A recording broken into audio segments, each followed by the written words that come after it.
Thank you very much. Welcome, everyone. I'm Russell Dalgleish, and I'm joining you from Edinburgh in the UK. And I have to tell you, it's 11 p.m. at night here, pitch black and spring in Scotland. And nothing would make me do a Zoom call at this time of night unless it was such an important subject as this. Today, we're going to have a look at the race to net zero for the islands and take it from the slow and steady wins perspective. Building a healthy, resilient and zero carbon future is essential for the survival of islands in the wake of the global climate crisis. Such a task requires sustained, collective and coordinated efforts between various entities, including international organisations, national governments, civil society and the private sector. This panel features experts from a variety of sectors to discuss how islands can work together in the race to net zero. As we built up to COP26 here in Scotland last year, we created an organisation called Net Zero Nation. And it's been a huge pleasure of mine to be involved in this initiative, where we have worked with small businesses to help them to understand their carbon future and how to travel on this journey to net zero. We now have a number of accelerators running within the UK to help those companies. But today we're going to look at islands. And I'd like to start by introducing Bob Loughman-Wilbur, Prime Minister of Vanuatu, who is going to give us a short pre-recorded statement.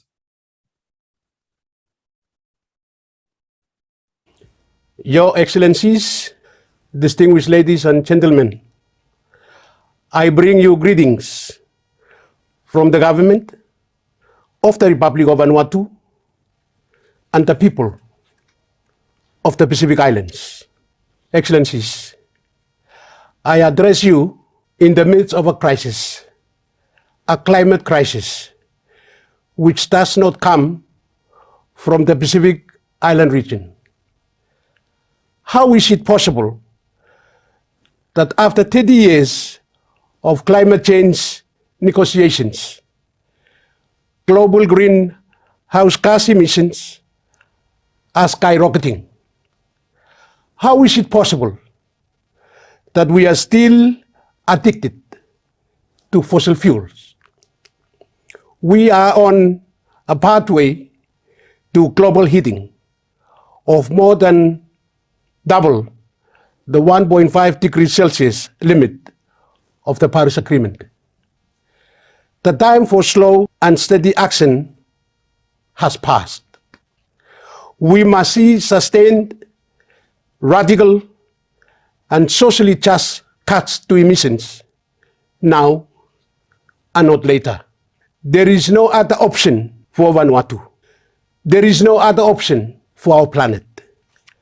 We are responsible for only 0.0016% of global emissions.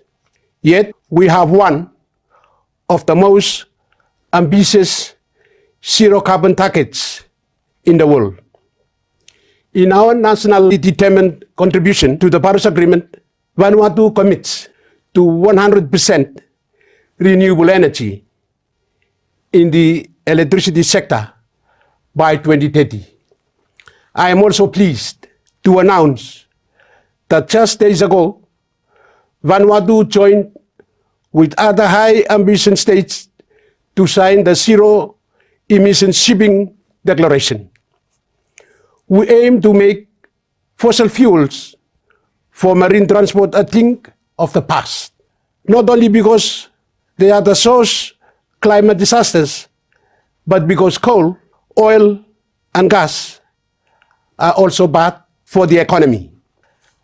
I refuse to allow Vanuatu to continue endlessly spending our limited national budgets on dirty, planet-killing, and imported fuels. We are a small island developing state and have only recently graduated from the least developed country status. We are more than 95% dependent on marine transport for essential goods and services. Because we sit at the end of international shipping lines, our people pay some of the highest shipping costs in the world. We know that going to zero emissions in shipping may, in the short term, have serious impact on our nation. But these are life-saving sacrifices we must make. There is no other option. If we can do this, there is no excuse for any nation. Excellencies, the IPCC Working Group 3 report on mitigation is devastating. Science tells us that pledges and promises made by high-emitting nations have been for nothing, taking with it our livelihoods, our natural resources, our territorial integrity, our cultural identities, our human rights, and even our lives. Excellencies, I firmly believe that it is time now to use all available tools in our collective toolbox. We must now use the tools of international law. This year, Vanuatu will bring a resolution alongside other vulnerable nations to the UN General Assembly. The resolution will ask the International Court of Justice to deliver an advisory opinion on legal implications of climate change impacts on human rights. The process is straightforward. All UN member countries will go on record and vote to determine if we take climate change impacts on human rights to the ICJ. All we need is a simple majority. Just have the countries in the world voting with us. In the past, ICJ advisory opinions have provided legal clarification on critical global issues, such as colonialism and self-determination. By stating what international law requires, we expect the ICJ advisory opinion will be a tangible step forward towards a zero-emission future. Vanuatu is bringing the resolution on behalf of the most vulnerable around the world, whether in the global north or the global south, whether in the highest emitting nations or the lowest. We expect an advisory opinion from the International Court of Justice to make it crystal clear to states their responsibility to prevent harm from emissions. It will boost the lacking ambition of the Paris Agreement. It will speed up the mobilization of climate finance. It will encourage the expansion of renewable energy. It will put human rights at the center of climate decisions. It will respond to young people's calls for action because they know that the future of life on this planet is not negotiable. Vanuatu counts on your valuable support to take this through the General Assembly. I again thank the organizers of the Islands Finance Forum and warmly thank you all for your kind attention. God bless you all. Thank you, Thomas.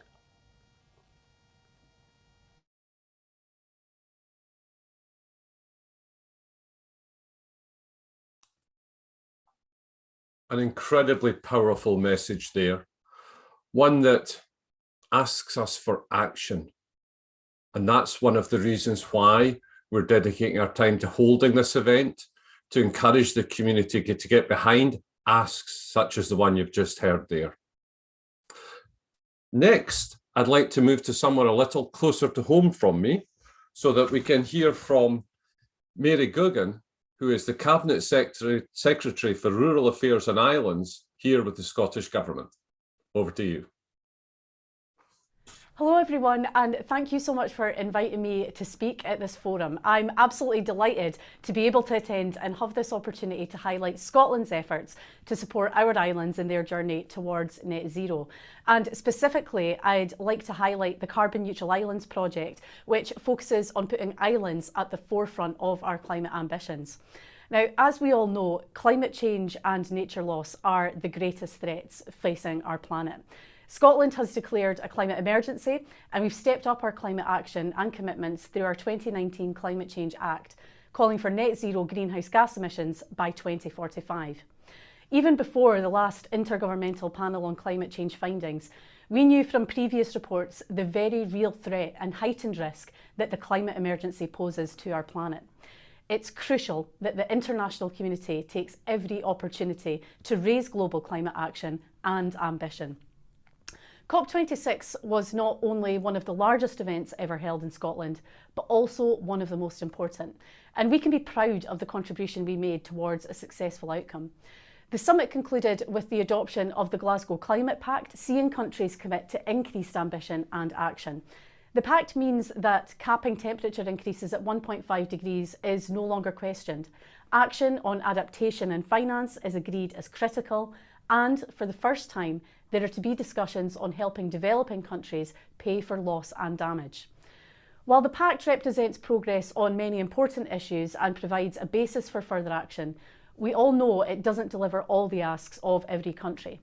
To keep 1.5 alive, the commitments made at COP26 must be delivered, and COP27 must see progress on these aims. As Scotland's Cabinet Secretary for Rural Affairs and Islands, I of course want to focus on the impact on our islands specifically. Now, Scotland has 93 inhabited islands, each unique in their own way. Our islands reflect the nation that we are. They help define how international audiences see Scotland and contribute hugely to our national identity and economy. The Scottish Government passed the Island Scotland Act in 2018. There are very few other countries in the world with a devoted piece of legislation focusing solely on islands and their communities, and we're very proud of it. Scotland's first ever National Islands Plan was published in December 2019, following a very extensive consultation exercise across more than 40 of our islands. The plan is designed carefully to be fair, integrated, green and inclusive, and it lays out 13 ambitious strategic objectives and over 100 commitments to help us deliver improved outcomes for islands across Scotland. A key pillar of the National Islands Plan is that it's a green plan, and as such I'm determined that it will play its part in delivering on Scotland's global leadership on climate change. A green plan focuses on the challenges and opportunities that Scotland's islands have because of their environment and natural resources and assets, as well as aiming to protect our islands' biodiversity. The National Islands Plan provides an opportunity to harness the potential of a green and blue economy of our islands in times of climate emergency. And this will help islands play their role in the government's climate change ambition to achieve net zero greenhouse gas emissions by 2045. The plan will enable islands to become hubs of innovation when it comes to renewables and electricity generation. The Scottish Government is determined to be world leading in tackling the climate emergency, and we know that our islands are vulnerable to the impacts of climate change. However, we also wish to promote and support their huge potential and natural capital to help us reach our net zero ambition. It's in this context that we announced in our Programme for Government commitment to support at least 3 islands to become fully carbon neutral by 2040. I was delighted to announce at COP26 that we're taking this ambition even further, now aiming to support 6 islands in their journey towards carbon neutrality by 2040. This will allow us to provide direct support to 1 island in each of our local authority areas, which have responsibility for islands in Scotland. Although we're directly supporting 6 islands towards carbon neutrality, one of the key aims of the project is to ensure that all of our islands across Scotland benefit. This will be through learning, knowledge exchange and sharing of good practices stemming from the implementation of the project. All islands are unique, but they face similar challenges. And we'll be considering how we can replicate the learning from the project to all other islands, not only here in Scotland, but also across the world.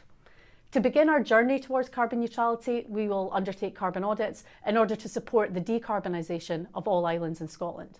We'll also consult with communities to ensure that we fully understand the local impacts of carbon neutral solutions in order to support the recommendations of the Just Transition Commission. Doing this in a just way is at the forefront of our approach. We not only want to support our islands in reaching carbon neutrality, but also use this opportunity to help protect their unique heritage, culture and biodiversity, as well as tackling the other challenges they face, such as depopulation and fuel poverty, which have become more acute problems. We've already started to carefully research what climate accounting already exists across the islands, and we're also seeking out examples of global good practice and exploring the funding landscape across the public sector. This will help us to avoid duplication and align with existing efforts to ensure that we target our resources appropriately. While this research is taking place, a lot of work has gone into selecting the islands that will become part of the project. A working group of local authority officers, socio-economists and policy officers has collaborated to co-produce criteria for the selection of the 6 islands. Following this, a matching exercise has taken place, and I'll shortly be in a position to announce which islands will be part of the project. However, before this happens, we're keen to ensure that we have further engagement to ensure that island communities are on board. An important factor to ensure success is having a good mix of islands included in the project too. We want to gain as much learning as possible across a range of important sectors, such as electricity and buildings, but we'll also be looking at different population sizes and existing engagement on climate change action. For example, there will be many lessons to be learned from islands that might be further ahead in their journey to net zero, but we must also work with those who are at the beginning of their journey to learn how best to support them from the outset. Following the announcement of the selected islands, we'll publish a report in the summer setting out the steps we'll take to support our carbon neutral islands. We will of course engage with various stakeholders while we do this to learn as much as possible so that we can support all of our islands and Scotland as a whole to reach net zero by 2045. I truly believe that the Carbon Neutral Islands project provides the perfect opportunity to demonstrate the low carbon potential of islands whilst positively impacting on island economies, facilities and general well-being by allowing for reinvestment in the community. I hope that this has been a helpful summary of the work that we're doing here in Scotland to support our islands in the race to net zero, putting them at the forefront of our climate ambitions. Our islands are incredibly important to us, and we are determined to do everything we can to improve outcomes for our islanders to help them flourish now and in the future. Thank you.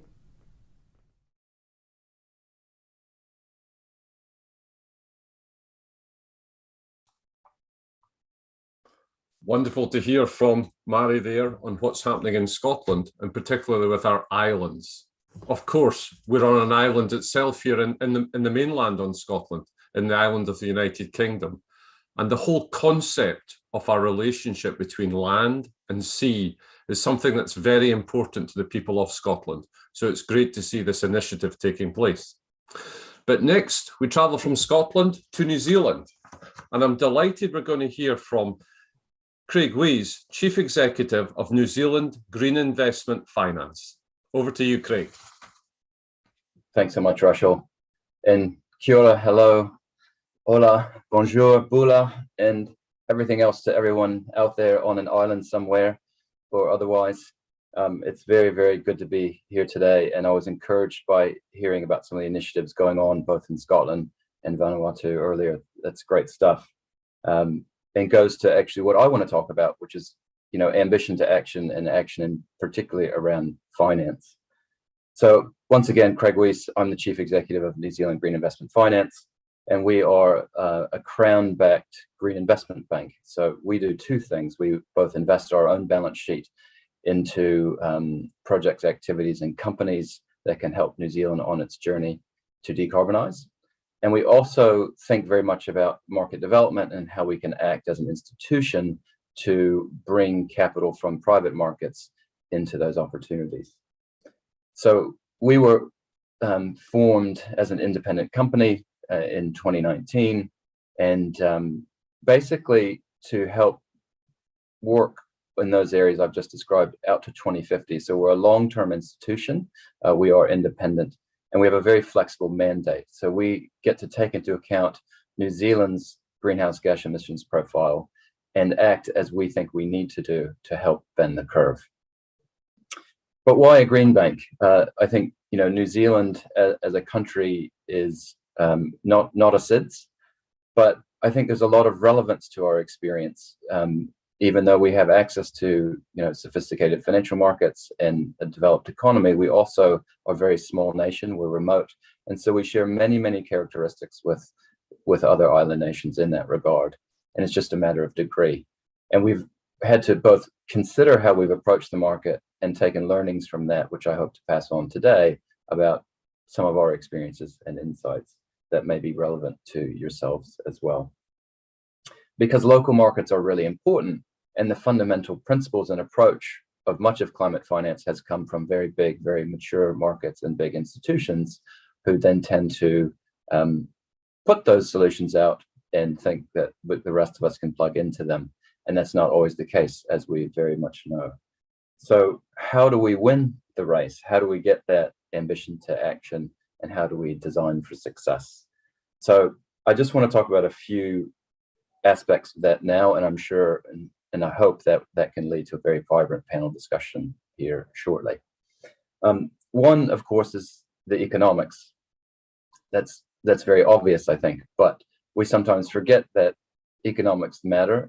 They even matter in investment. They even matter in investment that is taking place where there's a great public good.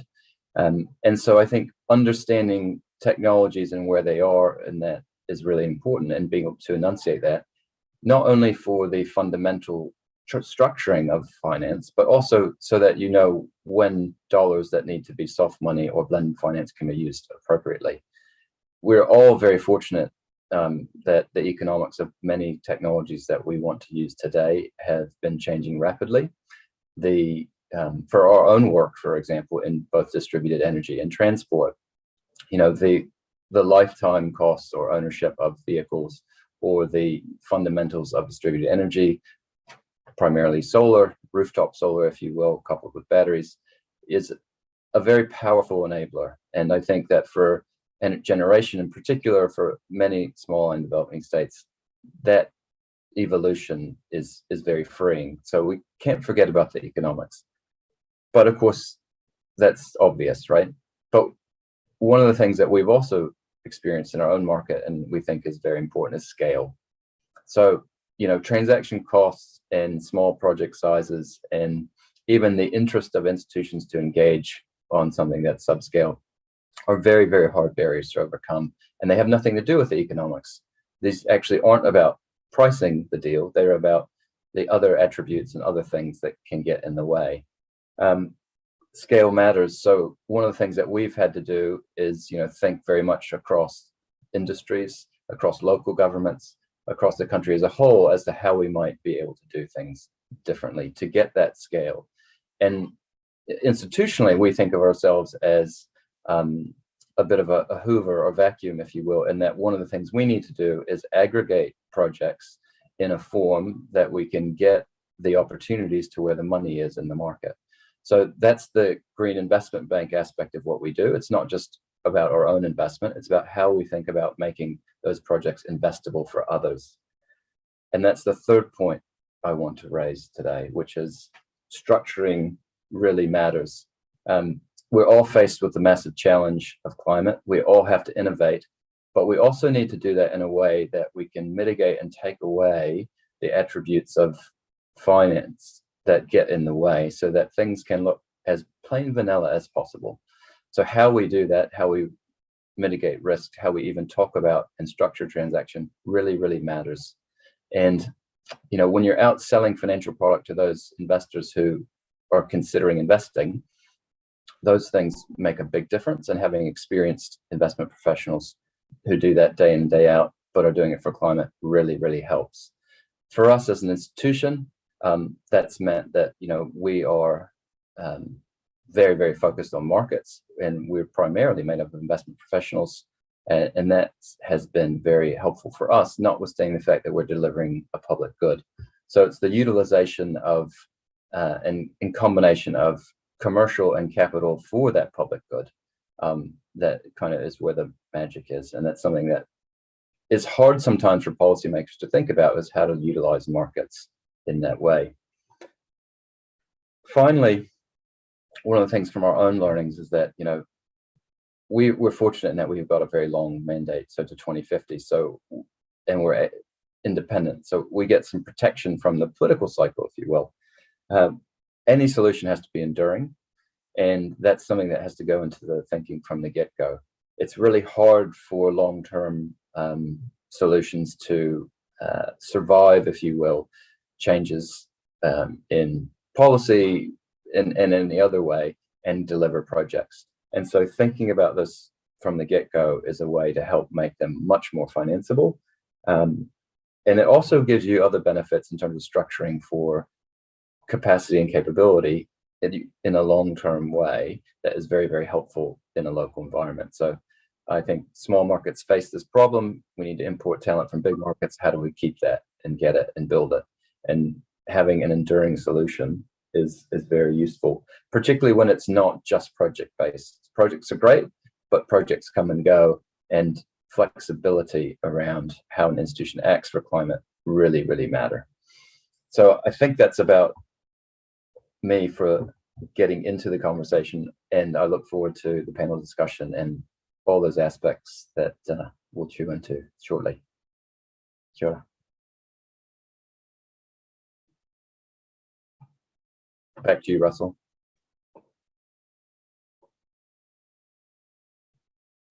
Thanks, Craig. Great to hear from you. Next up, we have Azelle Francis, who is Energy Policy Associate with CARICOM. Did I get that right, Azelle? Thank you so much, Russell. I am a former CARICOM Energy Policy Associate, but representing here today as an independent energy consultant. So thank you so much for that warm introduction. And it's such a pleasure to be here today with you, my fellow panelists, and of course, the engaged audience. And I'm seeing so much conversation in the chat.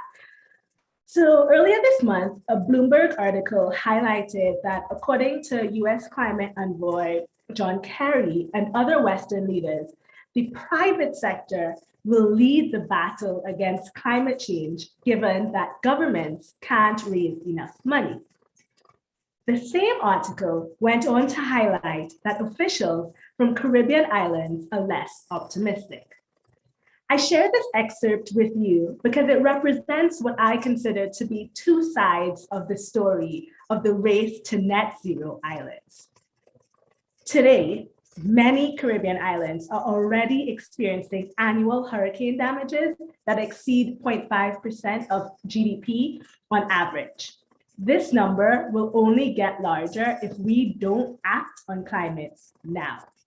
For the Caribbean, our priorities have been the adaptation of critical infrastructure that may reduce the cost of climate-related disasters, as well as build more resilience to future shocks. The Caribbean has also proposed ambitious climate targets and has adopted its CSIRMs, which is the Caribbean Sustainable Energy Roadmap and Strategy. However, despite these actions, access to international financing for adaptation and resilience remains challenging and is often cited by our government officials as one of the critical barriers to achieving net zero goals. This idea of finance as a barrier to achieving these goals is also repeatedly seen in the academic literature on SIDS, Small Island Developing States, and renewable energy development, as well as SIDS and climate change adaptation and mitigation. At COP26, one of the key announcements was the Glasgow Financial Alliance for Net Zero, which was a pledge by banks and asset managers representing $130 trillion to meet climate neutrality by mid-century. However, when looked at closely, one of the group's criteria for a good investment could potentially exclude SIDS, such as those in the Caribbean, when they consider a country's size as well as the capacity to absorb the investment. Additionally, your typical climate funders follow complex processes for grant applications, can require an exceptionally high standard for project design, and often require that the entities applying for grants be accredited, which can further increase the challenge for Caribbean SIDS. So as such, SIDS that are most vulnerable to climate disasters and are repeatedly affected by storms, droughts, rising sea levels can truly struggle with attracting the necessary financing, even with policy incentives. Three of the main reasons for this challenge in securing financing for resilience stem from characteristics of the Caribbean islands. So one, you think about the limited access to international capital markets. Two, you can think about the ineligibility for overseas development assistance. And I really want to highlight here that this classification of islands in terms of their income by GDP per capita is really challenging for SIDS, as many of our islands are considered to be middle or middle to high income by GDP per capita, which excludes us from a lot of ODA. And then the third characteristic is this idea of high debt, which the pandemic certainly has exacerbated. Another challenge that we're really facing in the region is this idea of a vacuum being created when you're seeing some global financial institutions scale back their presence in the Caribbean region. Operating a business in a climate vulnerable region or space really truly poses additional risks and challenges that can threaten the financial bottom line. This is commonly known as capital flight and highlights one of the key reasons against relying solely on private finance to solve the climate problem. And it's important to note here that one investor or the presence of one large investor truly helps to make the risk more palatable for other investors. All is not lost, because where you have seen some financial institutions step back, we have seen new programs and initiatives come forward. And I won't talk much about this because we are well represented here today by Keisha from the Caribbean Climate Smart Accelerator.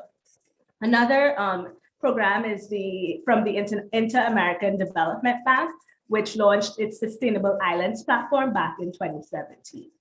So while these commitments to support resilience building and climate mitigation are truly important signals, the region and islands globally need much more support. I believe that through partnership of all key stakeholders, we can win this race to net zero. Thank you.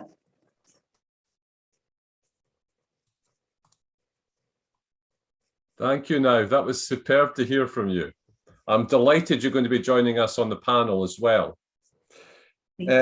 Next up, I'm really excited. We have Azelle Francis joining us. You're there. Over to you now. So let us hear about the Caribbean Climate Smart Accelerator. All right, thank you very much, Russell. So I'm Keisha Farnham. I'm the Director for Public Sector Projects with the Caribbean Climate Smart Accelerator. And we're focused on bringing new financing to the region to activate climate action. I'm going to just give an overview of what I think is really, really important, which is a multi-sectoral approach. When you look at the Caribbean, you can definitely see the commitment to transitioning towards renewable energies. I mean, one just has to look at the first rounds of nationally determined contributions of each of the countries and can see that it's quite ambitious. And that continued commitment is reflected in the way that these countries continue to update their indices. But there is, however, that need to connect the dots between the science, the policies, the projects, and the people to share the knowledge and the opportunities so that the social, the economic, the environmental challenges that we experience as SIDS could be addressed. Based on some of the RE projects that we're seeing, we do see a tendency towards RE being developed in a silo, but it doesn't function in a vacuum or in isolation. It has to be treated as a means to foster sustainable development. So it must include access to health, water, education, communication technologies, gender equality, decent employment, and economic diversification. I won't focus too much on the energy challenges, as Azelle did a really good job of that. But I mean, I think one just has to look at the volatile fuel prices that we are currently experiencing and the plethora of memes on the internet about gas prices to understand how vulnerable we are as a region. And in order to address that vulnerability, we need to have a multi-sectoral approach. So many would argue that there is financing available, and there is. So for example, during the period of 2002 to 2016, US 4.13 billion was allocated to SIDS for renewable energy development. And that volume has increased since that time. But according to ARENA, in order for us to meet the nationally determined ambitions that we've set as SIDS, we would need to attract US 17 billion worth of investment by 2030. And so then usually when you say that, the next question that follows as well, okay, what's happening to the money that's been allocated? And so while it is critical to conduct feasibility studies and assess long-term benefits of proposed RE interventions, according to the OECD, this financing mainly goes towards like background studies, preparatory work, rather than large-scale projects.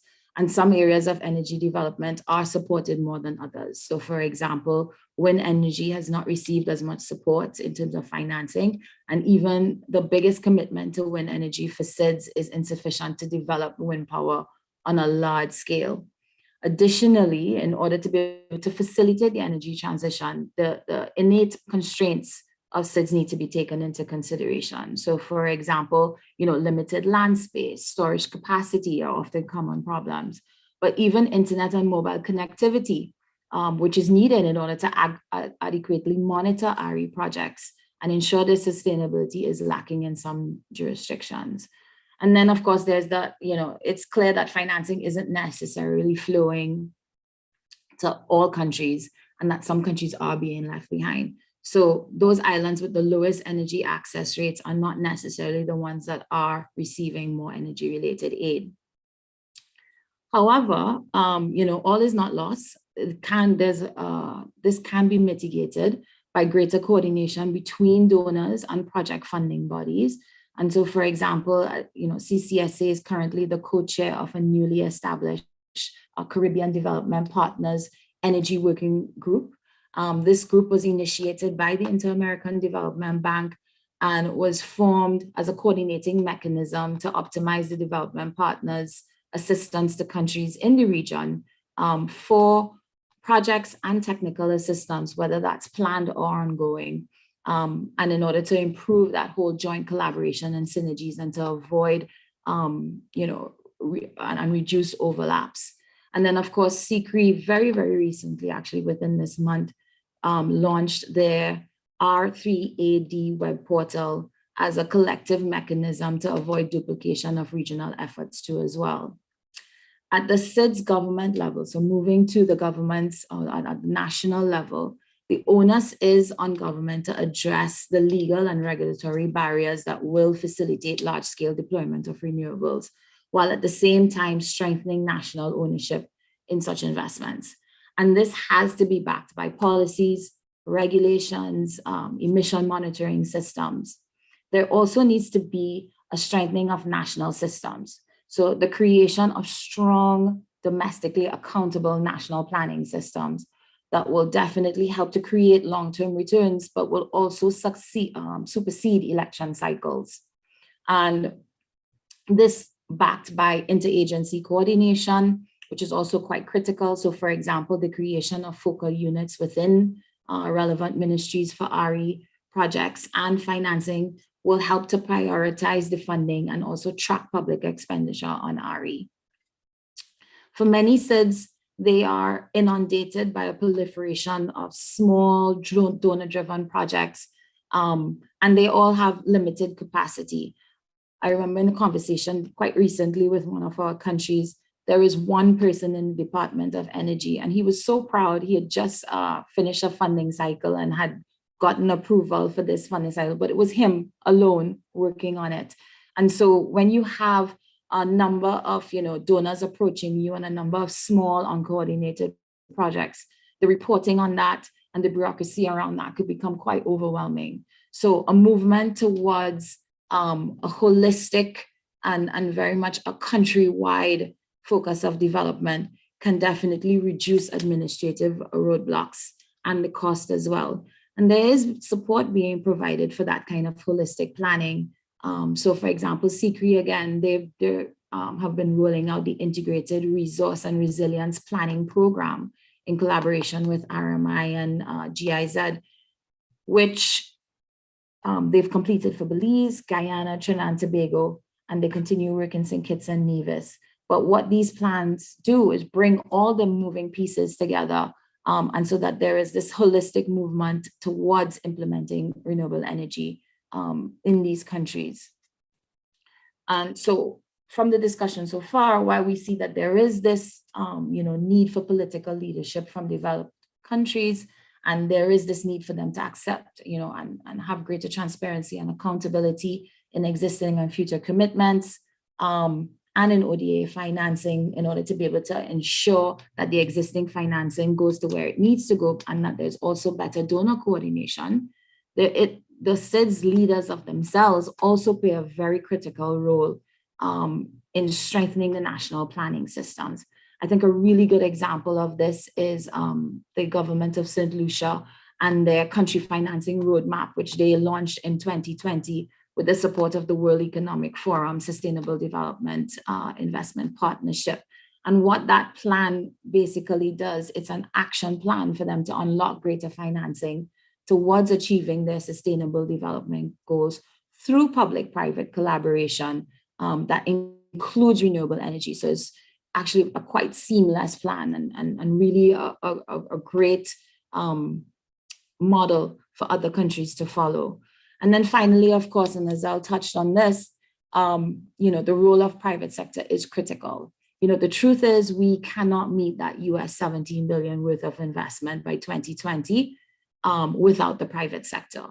But of course, even though private sector is focused on business, their interventions need to look and take into consideration, the unique historical, geographic, ecological, social, and cultural dynamics of island states. Their solutions need to be locally driven and culturally informed, but also take into consideration what the transition to this new economy, how it impacts existing economic activity, livelihood and infrastructure, and to make sure that it is actually compatible with local needs and expectations.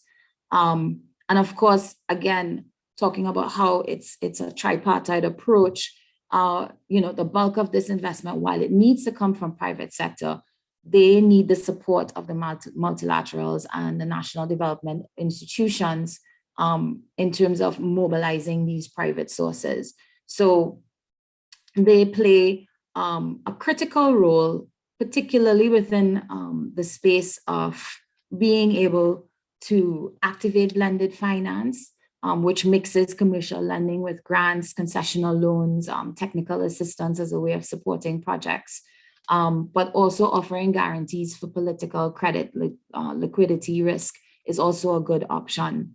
In terms of the governments of themselves, they also play a role in terms of making their countries attractive to private financing. So making sure that the projects are properly designed, the policies are in place, that there's a stable market framework, that there is clear infrastructure planning, fiscal incentives, all of these, removing the barriers that currently exist in many of the countries. The government plays a critical role in that. In terms of just wrapping up very quickly, in terms of what some of the initiatives that we are spearheading here at CCSA, one of them is the Caribbean Blended Finance for Resilience Fund, which is looking at catalyzing investment and entrepreneurship in clean energy and energy efficiency projects. And we have received a commitment from the Caribbean Development Bank through the Canadian CARICOM Climate Adaptation Fund for the development of a US $1 million fund. We've also launched in December of last year our triannual investor forum, which is a virtual event in which we pair Caribbean projects with investment from outside of the region, whether that's blended investment or private investment, philanthropy, venture capitalists, impact investing, etc. And then finally, our financial advisory committee, which was launched earlier this year, which is made up of CEOs of the top regional financial institutions. And so pairing investors of those institutions with investments, so to be able to create additional funding that's available to RE projects within the region.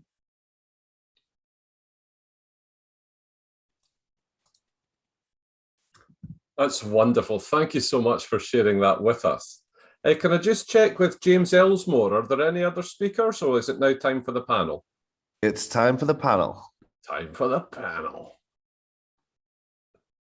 You can feel the excitement, Russell.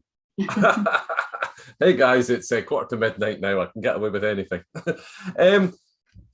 It's been so good to hear everyone's thoughts on this subject, but I think what I find for a lot of people who are concerned about climate change, they feel that it's someone else who's got to do something for them. They're wanting the government to affect it or business to come in and affect it. Whereas we know it's all about individuals taking action. What are the examples you have from your parts of the world where there are individuals making positive steps forward, which we can then start to commercially support? Do you have any examples like that from any of your regions? Who would like to come in? Perhaps I could go, oh, sorry, Keisha, were you looking to come in? Yeah, I think I do agree with you. Individuals are incredibly important.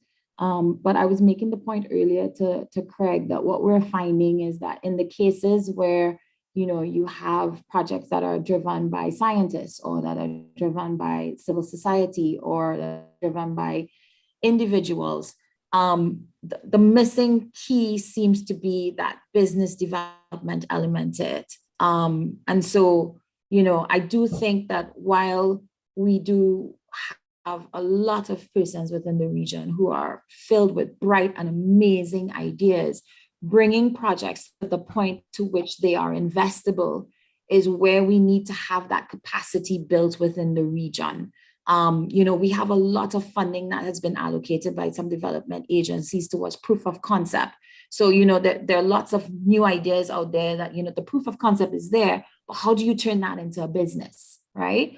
And so I think, while I do agree that there are people, that it can be individually driven, I do feel that support is needed to build that technical capacity in terms of how do we get projects to the point where they are investable, and people like Craig and private investors can look at this project and say, yeah, I can move this forward. We can make this viable. I'm so glad. Sorry, over to you, Craig. Yeah, I'd like to give another perspective on that as well, because I think it's easy to forget and think about, government as bureaucracy or business as having no face. But the reality is institutions are led by people. And so that the leadership side really comes into play. And anyone who comes into contact with anyone else, we share this challenge globally, right? But we also can support each other in that way. And I think for me, a lot of my work is actually in boardrooms and with other executives saying, actually, this is doable. It's not the status quo. It's a little bit harder, but we're willing to put in the hard yards to make it happen. And so that kind of support for those leaders, who actually many of whom would like to do the right thing, and that's increasingly becoming the case, it would be my experience, but they just don't know how. So, there's a role for individuals in helping them see that, in supporting them. It's not necessarily in the same room. You might not be sitting on their board, but you might see them, for dinner on Friday night or whatever the circumstances. And I wouldn't underestimate just the humanity of this for everyone. Superb point. Perhaps I could come in with a couple of examples of how we've addressed this challenge in Scotland. So one is, what we're actually talking about is building businesses. The businesses are directed towards addressing a particular problem, in this case, the climate challenge. However, the fundamentals of building a business are very similar. You have to have finance, you have to have expertise, you have to have guidance. So the way we've gone about this in Scotland, as two examples, One is we built a public-private incubator. So this we call CivTech, whereby we start with public sector challenges. And what we do is we take those challenges or problems, we push them out to the market, and we encourage innovators to come up with imaginative solutions. We then select one of those and then fund that company through a 6-month program to produce a product. Now, during that period, we provide guidance and assistance and introductions to help them build a fully fledged company. So by the time what flies out the end after 6 months is a product with a client, which is already proven. Now, that's a much easier investment opportunity for venture capitalists or investors. The second example is one I mentioned earlier, which was Net Zero Nation, which was an idea that a couple of business people got together to say, we have to do something. We're on 9 months out from COP26. We have to do something to make a difference. And what we did was we volunteered our time to start to build an accelerator. The accelerator is now up and running. And what's coming from the accelerator is really interesting, is the business benefits that the companies are seeing.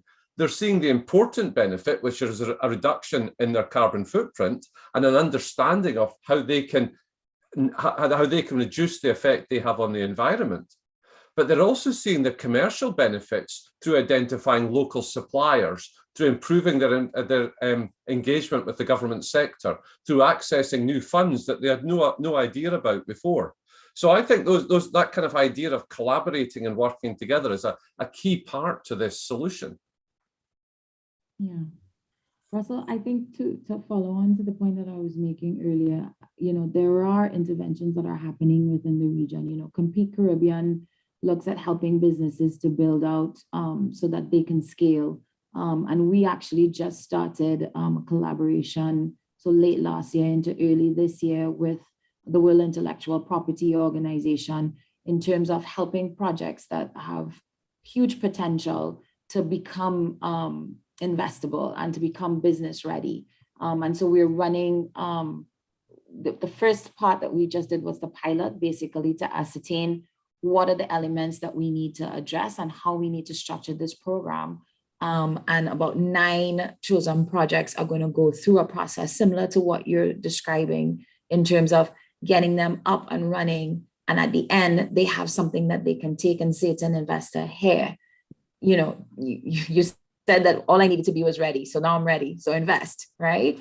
And so there are initiatives like that, but I do think there needs to be more initiatives because we do have investors contacting us, and they're like, oh, we're looking to invest in the Caribbean, but they want companies that are already turning like $1 million profit, and they want to help those companies scale. Whereas we, exactly what Craig said, people wanting to do, we need people who want to help. But not just help for helping's sake, but help with an end to seeing, this could be profitable in the end. And I think there's a difference in the, look, I'm going to come at this from very much an investor perspective, right? There's a huge difference in the equity universe versus the debt capital universe here. And I think I'm encouraged globally everywhere. I've actually seen the CivTech program in action when I was over there at COP, fortunate enough to be there. And, the beauty of the new economy that is, from an equity perspective, is that it's full of opportunity and that is risk capital and it wants those things, right? The trick is with, I think, renewable energy is that it fits on the other side of the spectrum, right? It's a very risk averse part of the universe. You're talking about, how we get that risk out of a deal, right? A, because it's debt, and B, because it's energy. And so you have, I think, a 2-speed kind of world growing in that regard. And that plays out, especially in the SIDS context. But I'll give a plug for, I think, an institutional solution while I'm at it, because you noted in my opening remarks, I talked about NZGIF as being a green bank. And I will say that structurally, this is a solution that does overcome a lot of challenges in its very design. And, when we were looking at what to do in New Zealand, the green bank movement was already developing, and it's actually even further developed now. And you'll find that there's a global network, There's a design platform that actually puts out lots of great material around, what are those structural innovations. I think one of the questions earlier was about what's a plug and play solution? Well, in dealing with government and setting up new institutions, there is no such thing. But in terms of someone having done all the hard yards and the work for you to give you a design that is workable and has been proven to work, that's as good as it gets. So anyone who's thinking about that, I would say reach out to the Green Bank Network and try to get some of that material, because it's as valid a premise regionally as it is locally. And going back to my scale issue before, that's how you're going to get success across time, right? It's hard to do project by project by project by project. It's just much more challenging. Yeah. Anyway, that's my plug. No, you're absolutely correct. And if you don't mind, I'd just like to follow on that. And it sounds a bit silly, but if someone wants to engage with the Green Bank in New Zealand, is it a simple question of phoning up, or do they have to have a business plan, or what kind of level do you like to have those conversations? Oh, great question, Russell. Yeah, so we have a web presence and we've got an info box we run, so anyone can just contact us in that way. The reality for us is that we're looking at, our situation is such that we have to look at our emissions profile and where do we invest, right? And what we think about is where are the emissions, i.e. what sectors they're in, where's the technology in that sector, and where's the investment market, the finance, right? And so we take the biggest challenges we've got and come up with a Venn diagram for our sweet spot. And in that, what we're doing is we're trying to scale opportunities. So for example, in New Zealand, there was no, believe it or not, there was no fleet finance available for electric vehicles, right? So we actually went out proactively, got the best people we could in the market who understood both fleets and EVs, capitalized the company with both debt and equity, and then have just been trying to scale it like crazy so that then the main trading banks will come on and it can grow. And so being creative about that with a scale focus is what we need to do in our market. So that means that where there's long-term solutions that we don't, technology-wise, we're going to go early, i.e. equity-based, but the sweet spot is for stuff that's ready to go and we can just start cranking handles. So we've done a lot in transport and we've done a lot in distributed energy. I think this is a wonderful conversation to have, because I find for a lot of people who've not been heavily involved in the business community for a long time, perhaps they're recent graduates or they're coming from this problem from a different angle. It's to try to explain to them that we want to help. We want you to be a success, but we require to have the engagement in a particular way. And a particular key component of that is the market. So that's why I think there has to be education to individuals about almost how does the business world work, so they can change their language to engage in that way. Because if someone comes along to me and says, I've got a fantastic solution, to me, they're an inventor. And I unfortunately can't help an inventor because I don't have the support round about me. But if they come to me with an explanation of, here's the market, this is how we can address it, that's a business and I can help them. And it's just, I think that's an important part of the reason why such events as this are important, to get that conversation over. Yeah. As well, on this point, that's where the magic happens, right? You've got to be able to do that because you've got to leverage the private markets. No government anywhere in the world can deal with this challenge on their own. Exactly. And I think, with Caribbean countries being so small, really, again, when we speak to investors, and so my background is in development work. And when I started with CCSA, I think one of the things that was like a bit of a culture shock for me was, having investors approach us and I'm like, well, I have this project that's 1 million. And he's like, could we make it more expensive? And I'm like, what do you mean? Like, make it more expensive? But it's not that, it's how do you create scale? Doing this one project in one country doesn't make sense for certain investors. If we can do it across 3-4 countries, then it creates scale, right? You have a market that you can actually make this thing work. And so going back to what I had mentioned about, governments making that enabling environment and having things in place where it makes it easy to have those partnerships form and to get those things rolling. I think that's really important. And it's critical for the Caribbean to be able to work together. And, it doesn't have to be everybody at the same time, but being able to do projects, let's say across the OECS, or across 2, 3, 4, 5 countries at a time, it really does, make projects more attractive to investors, but just also make them more viable and actually so that they work. I think. Sorry, Russell. No, I was going to say, I think, this is part of the elephant in the room around structurally why these things are hard, which is particularly in the SIDS world, but everywhere, public balance sheets are stretched. And I think, one of the things I talked about the economics, and I'm sure everyone said, yeah, the economics are obvious, but the reality is, these new technologies provide a really attractive set of cash flows that don't have to be associated with public balance sheets. And that's where, the private sector really does come into the fore. And that's where climate really can move, as long as it has, institutions or sponsors who can help cut that through that and put it together in a way that's investable. And I think that's a far greater barrier than we like to think about. Yeah. And that's really about what I always call the non-price terms of these things. So yeah. The 1,000 things that sit on the other side of the ledger that have nothing to do with price that make something not happen. Yeah. Great point, Craig. Azelle, you were going to come in? I was just going to add to Keisha's point about essentially that coordination piece is really that sweet spot for our regional institution. So CARICOM from like the energy side, for example, can really play a role in serving as that coordinator. And you can see that happening through the CCRE, for example.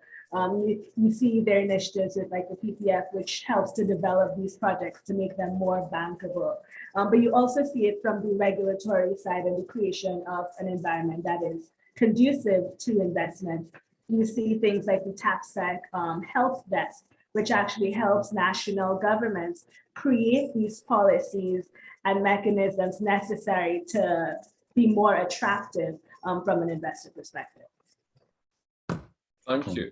And there's a great question. I'm looking at Mali Kwamina in the Q&A, and there's a question that says, anyone here providing financing or investment for ecological cement-based manufacturing products? Basically, I have a really good concept note ready for implementation in Trinidad and Tobago.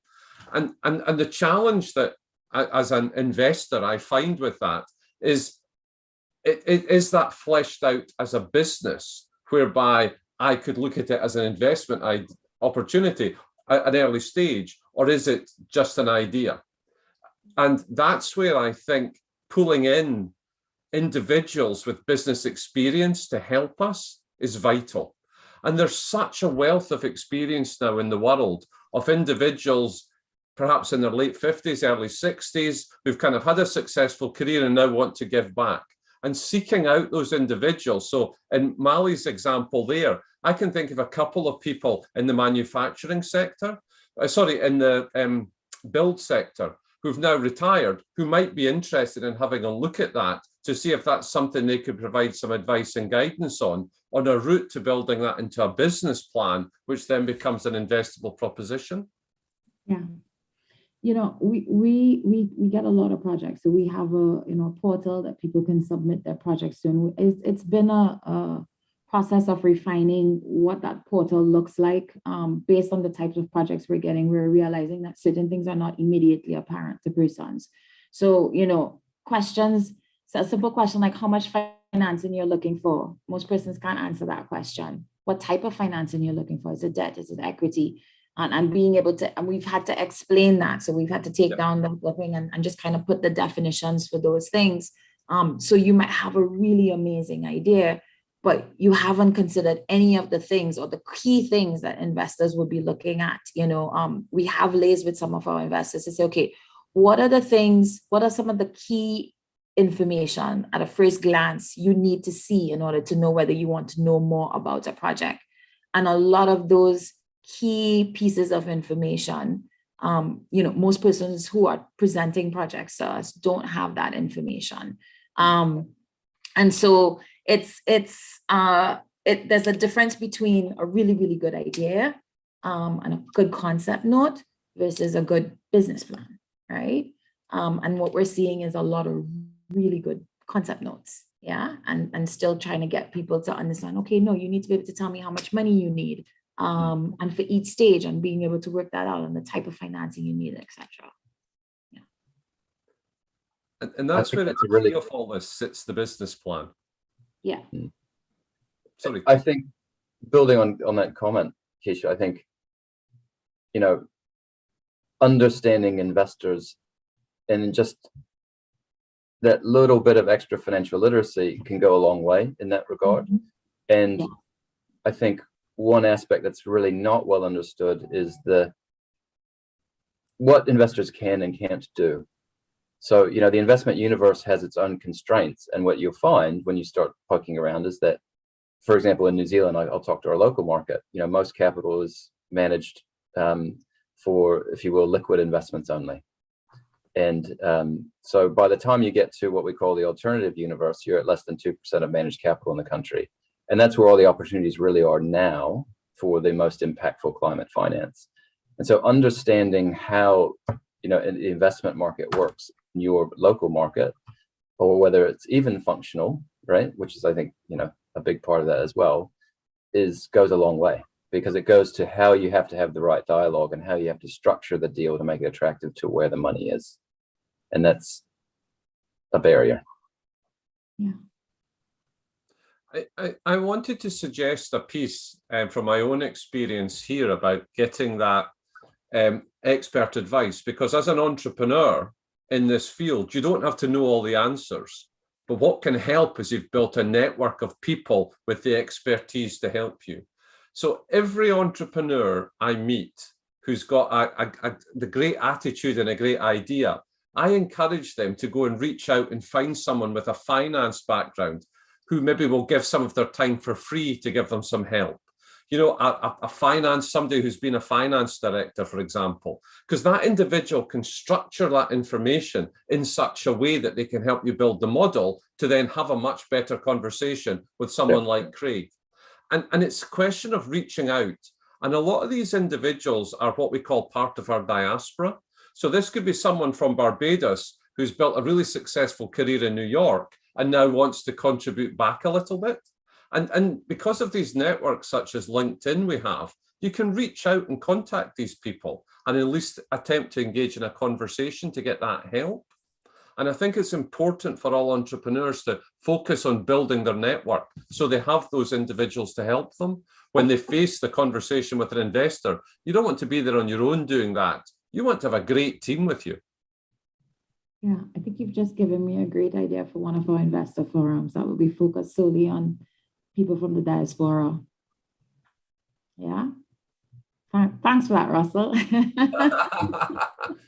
Well, just reach out. I've got lots of these ideas.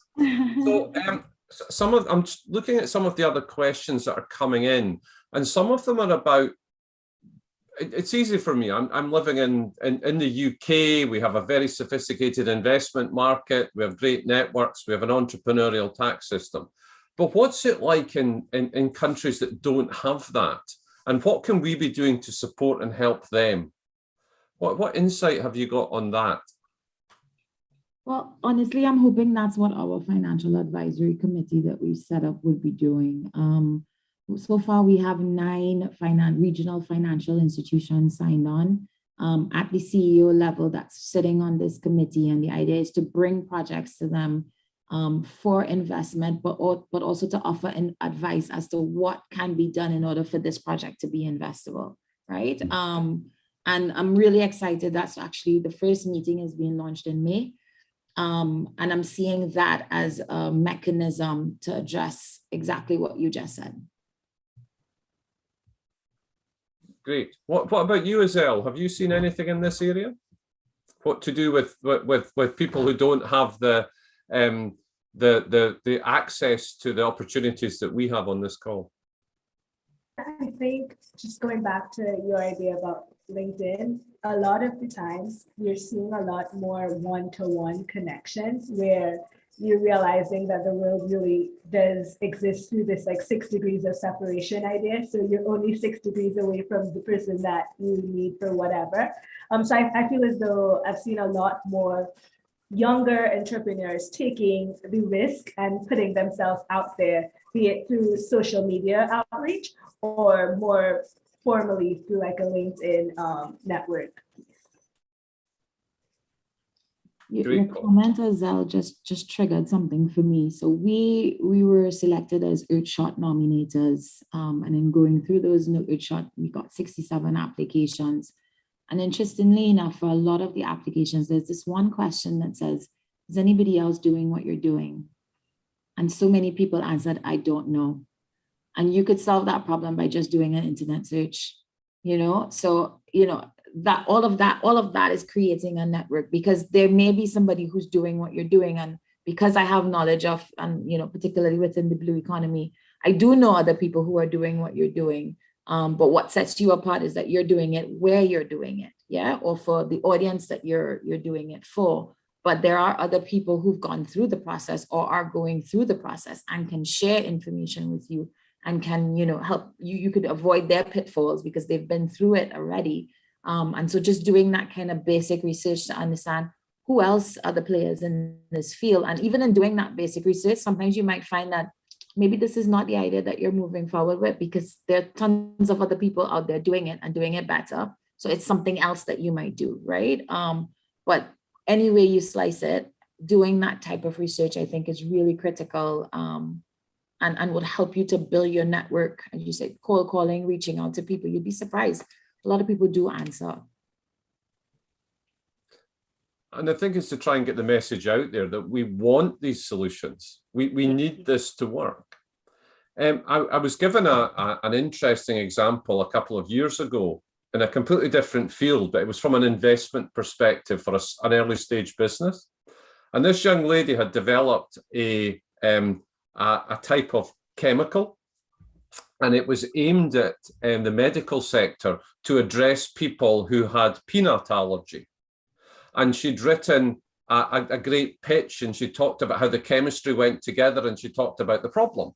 And she was looking for that early stage money to get going, but she was the entrepreneur. And I told her, rather than doing big pitches, if she was simply to say she has a potential solution to stop people dying of peanut allergy, that's her pitch. That's all you need to say. But that pitch is not going to be relevant to someone like Craig, but it is going to be relevant to someone whose family has that ailment. And if she was to do a search on the internet, she could perhaps identify rich, wealthy, famous people who have peanut allergy. Now, a well-crafted article written, a well-crafted letter written to them might have a huge life-changing result for her.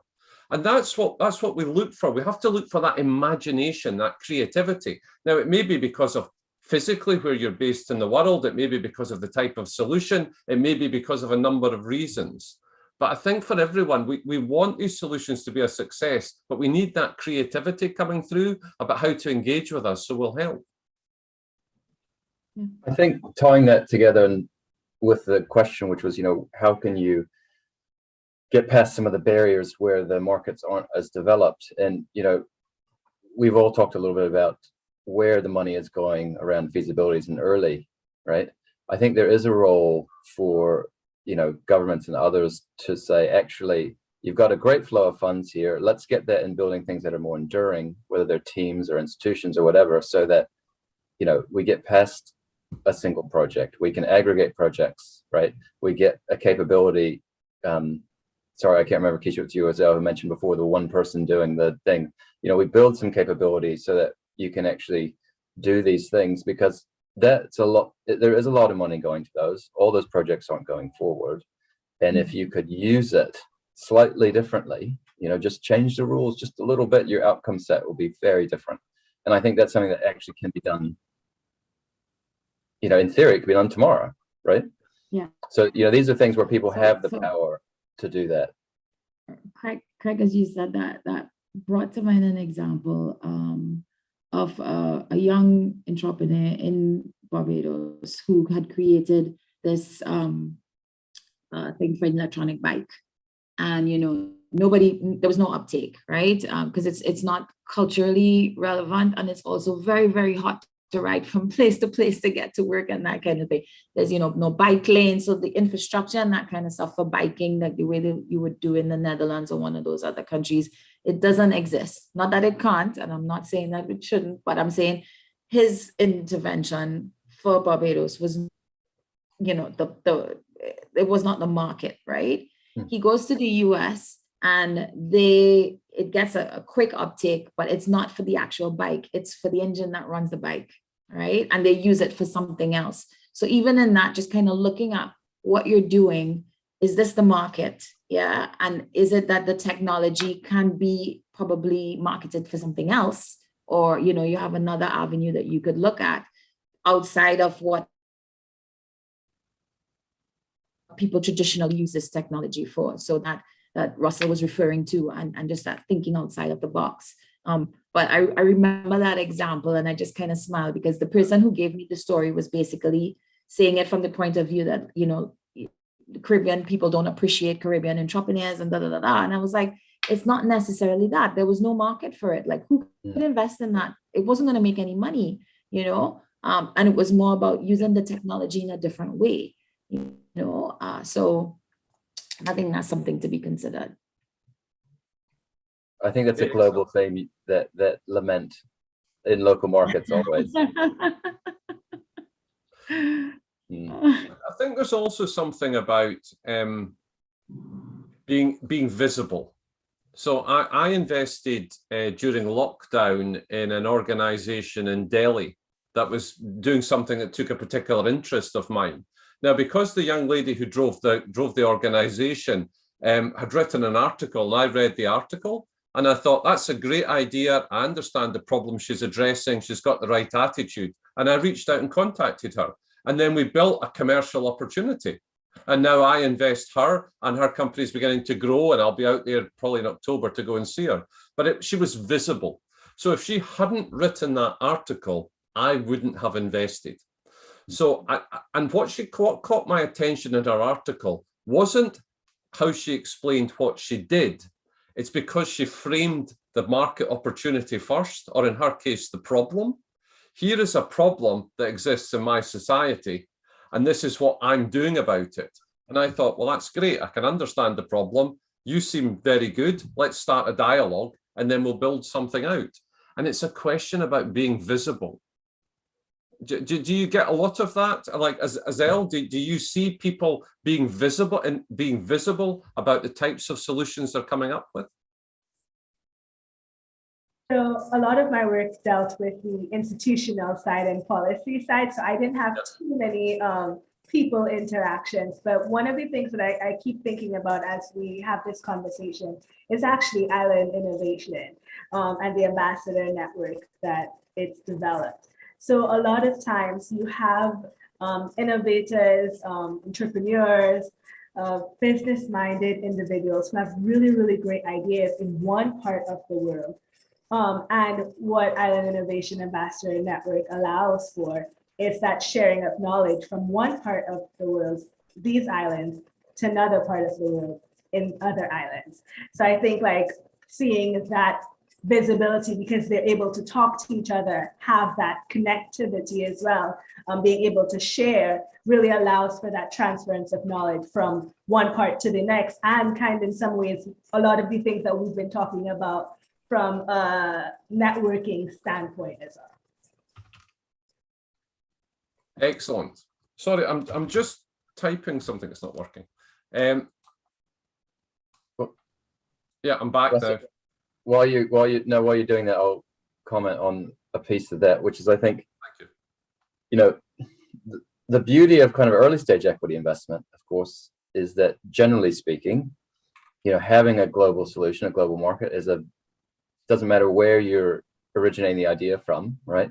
That's an attribute that is attractive, that feature. And I think, you know, this is part of the promise of that part of the market, is that we can grow on faster knowledge sharing to get those things at scale across the world, whether they come from, you know, Scotland or Barbados or wherever it is, it can be harder to sometimes get that next step because, of course, there's a personal side to from the investor. I mean, Russell, I think your example was great, where you have to have a lot of faith in the entrepreneur and the founders in those early stages, right, to get it there. But the potential, I think, for climate, because it is a shared problem, is actually greater than maybe in some other areas.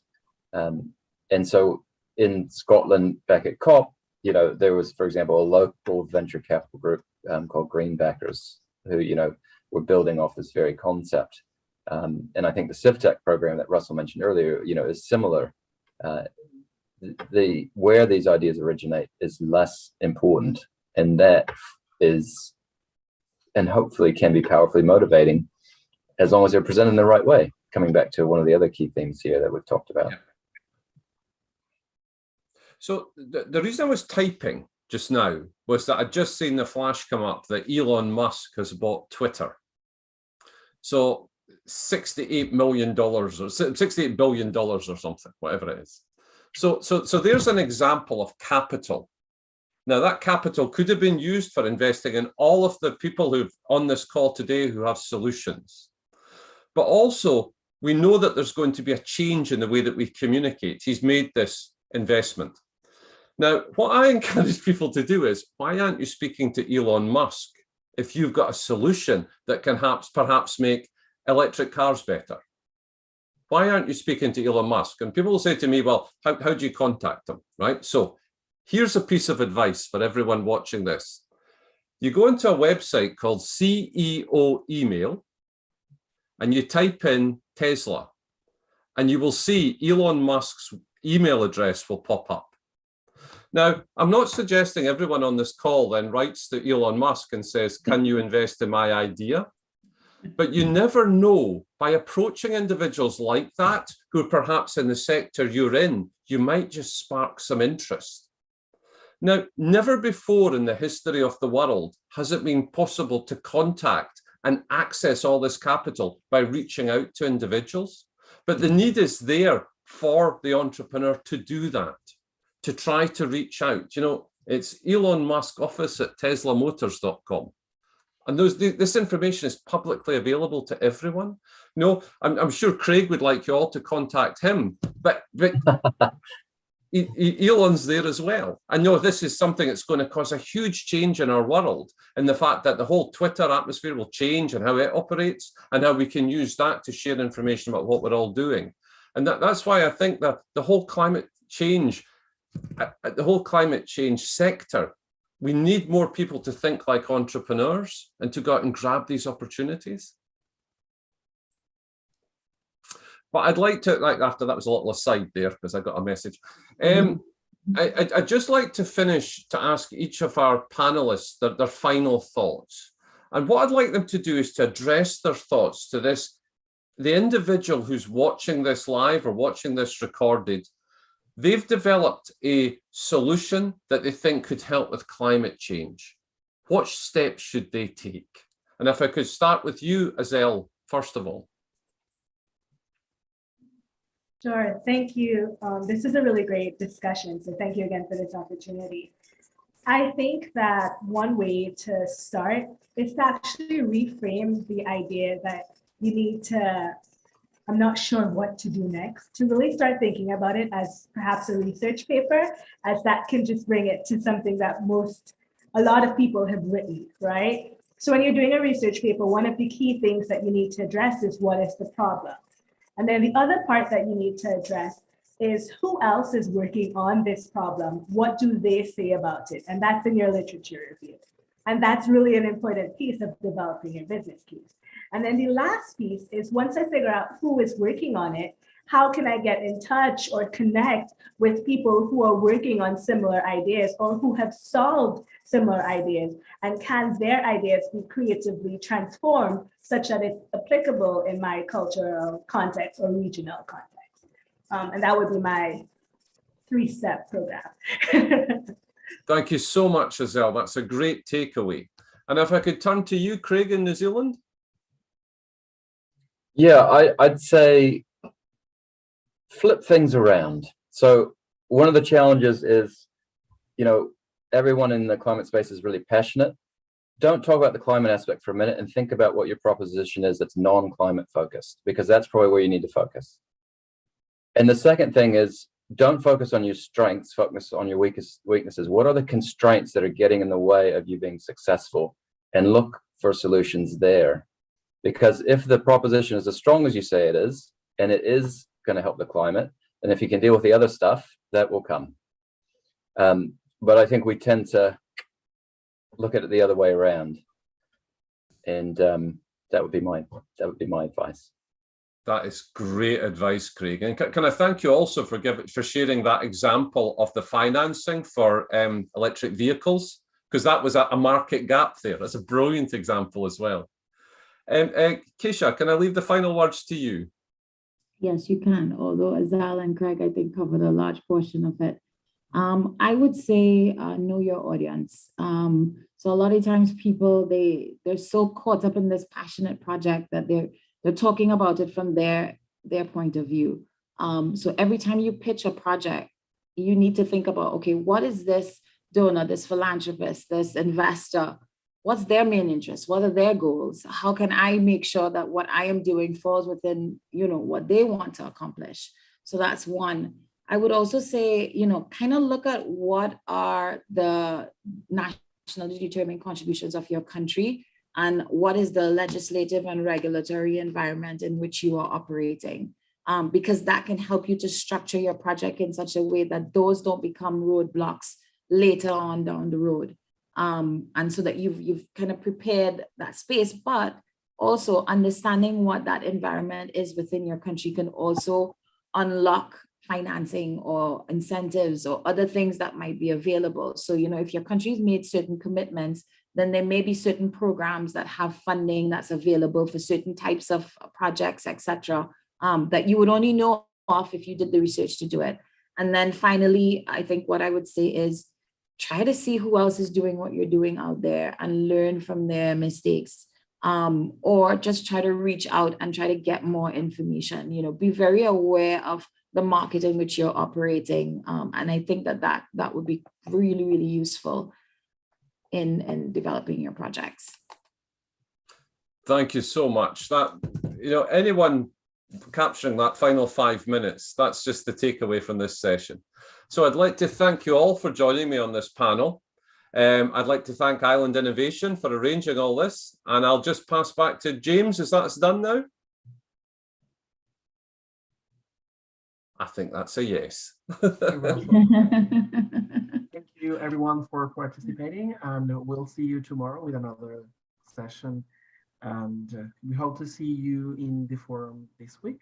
So thank you all panelists and all attendees for your participation. See you tomorrow. Thanks. Thank you very much, everyone. Bye-bye.